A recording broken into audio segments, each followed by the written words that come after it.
Hello everybody, आपकी request पर ये एक डिटेल रीडिंग है जिसमें हम देखेंगे उनकी करंट एनर्जी और नेक्स्ट एक्शन क्या होने वाला है। डिसीट, प्रॉब्ली आप उस इंसान के लिए रीडिंग देख रहे हैं जो रिश्ते में होकर भी आपके लिए अवेलेबल नहीं रहे। इन्होंने बातें आपसे छुपाई, आपका ओपनली कभी सपोर्ट नहीं किया। Maybe you are married to this person. Yes, the family card is your. Definitely ये आपके हस्बैंड है, आपके बच्चे हो सकते हैं। 4 महीने से आपका कोई कोर्ट केस चल रहा है। प्रॉब्ली आपकी 7 years की शादी है and now you have decided to take stand for yourself. Surely you guys are not living together and you are fighting your battle in the court. आपने इनको बहुत समझाया कि प्लीज़ रिश्ते को समझिए, बच्चों को वक्त दीजिए, रिस्पॉन्सिबिलिटीज़ ओन कीजिए और मल्टीपल चांसेस आपने इस इंसान को दिए, मगर they took you for granted. With the ease of sorts मुझे ऐसा लग रहा है कि आपने कोशिश की इस कोर्ट केस के चलते हुए भी, ये उम्मीद रखी कि ये इंसान फिर से आपको रीच आउट करेंगे, इस शादी को, इस रिश्ते को बचाने की कोशिश करेंगे। मगर अब आपको प्रूव हो चुका है कि ये आपका सिर्फ इल्यूजन था। ना ये पास्ट में आपके थे और ना अब आपके हैं, और अब आप तैयार हो चुके हैं इस रिश्ते से मूव ऑन करने के लिए। आपके पास अब क्लैरिटी है कि ये रिश्ता हमेशा के लिए ख़त्म हो चुका है। 5 of Wands, ये रिश्ता आपके शोल्डर्स पे ना एक बोझ बन गया। संभालते संभालते आप थक चुके हो। अनफॉर्चुनेटली इस इंसान की फितरत नहीं बदली, ये चीटर रहे हैं। मुझे ऐसा लग रहा है कोई यहाँ पर विमेनाइज़र भी रहा। बहुत बार आपने इनको समझाया कि अपना परिवार ही परिवार होता है, please stay with me, try to understand. मगर फाइनेंशियली, मेंटली, इमोशनली और फिज़िकली आपने हमेशा खुद को अकेले ही पाया। 5 of Cups, ऐसा लग रहा है फ्रेंड्स कि आपको अब ना ये एहसास हो चुका है कि मैं जितना ट्राई कर सकती थी या कर सकता था आपने कर लिया and you have moved on.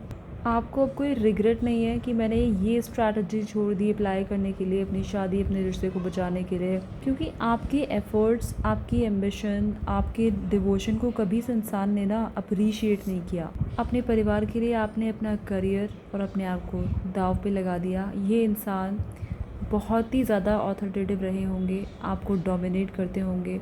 आपने कभी इतनी हिम्मत ही नहीं दिखाई होगी इनसे ऊपर जाके कुछ डिसाइड करने का या एक्शन लेने का। ये कोई लॉयर, सीईओ, कोई पॉलिटिशियन या अपने घर में बड़े जिनकी चीज़ों को सोशली सुना जाता है, तो इस इंसान को ना सोशली इमेज की पड़ी थी। परिवार को इसने हमेशा दाव पे लगाया। इस लेडी की आइज़ आप देख रहे हो कितनी डीप है। ऐसा लग रहा है कि यू बीन बेगिंग, बट ये इंसान एक डिसीट एनर्जी में हमेशा बैठा रहा आपके प्रति। चतुराई से अपना काम निकालता रहा, आपका बेवकूफ़ बनाता रहा, और आप सिर्फ इस इंतज़ार में थी कि कभी तो ये बदलेगा, कभी तो अपने परिवार के बारे में सोचेगा। मगर they gave you this betrayal. हो सकता है इनको अल्कोहल एंड सॉरी टू से एज आई सेड वेमेनाइज़र, इनको फीमेल्स चेंज करने का, मल्टीपल रिलेशंस रखने का, सीक्रेटिव चैट्स करने का भी इनको शौक़ रहा हो और आपने इनको रेड हैंडेड पकड़ा भी हो। अपनी हैप्पी फैमिली रखने के लिए आप डिप्रेशन, एंजाइटी और अकेलेपन की शिकार हो गई। लेट्स सी क्या गाइडेंस है आपके लिए। Wow, ace of cup is here.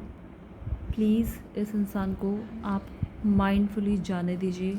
New love, blessings and help in order to get rid from this person is coming for you. इतने सालों में जो आपका नहीं हुआ वो अब आपका क्या होगा। और कार्ड्स मुझे ये एनर्जी दे रहे हैं, आप भी तैयार हैं इस इंसान को अपनी ज़िंदगी से कट ऑफ करने के लिए। आपको भी कोई ऐसा इंसान नहीं चाहिए जो आपकी एनर्जी को ड्रेन आउट करे। रीडिंग आपसे रेजोनेट हुई है, प्लीज़ इसको शेयर कीजिए। और लॉन्ग वीडियोस बनाने के लिए आप मुझसे रिक्वेस्ट करते हैं, मगर उस पर बहुत कम व्यूज़ आते हैं। Please make it viral so that I can get enthusiasm to do more lengthy videos for you. Thank you. You have a nice one.